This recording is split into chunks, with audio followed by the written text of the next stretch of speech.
पापांकुशा एकादशी व्रत कथा। युधिष्ठिर ने पूछा, मधुसूदन, अब आप कृपा करके यह बताइए कि अश्विनी के शुक्ल पक्ष में किस नाम की एकादशी होती है और उसका महात्म्य क्या है।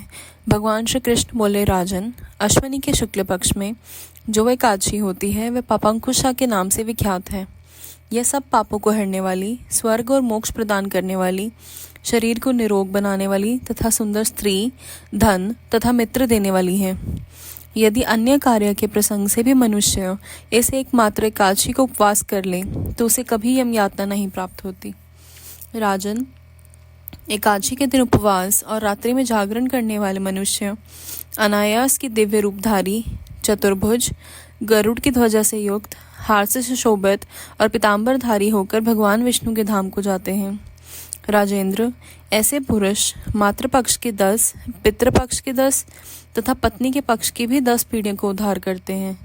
उस दिन संपूर्ण मनोरथ की प्राप्ति के लिए मुझ वासुदेव का पूजन करना चाहिए।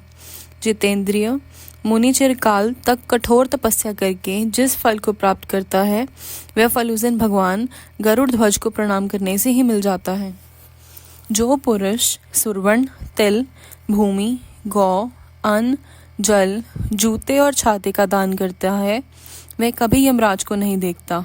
निपश्रेष्ठ दरिद्र पुरुष को भी चाहिए कि वह स्नान, जप, ध्यान आदि करने के बाद यथाशक्ति होम, यज्ञ तथा दान वगैरह करके अपने प्रत्येक दिन को सफल बनाए।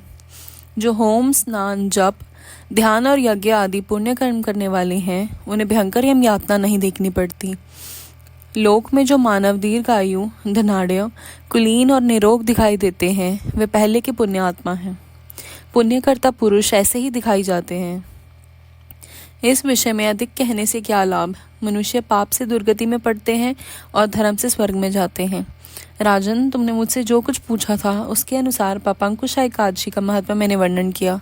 अब और क्या सुनना चाहते हो। जय श्री कृष्ण।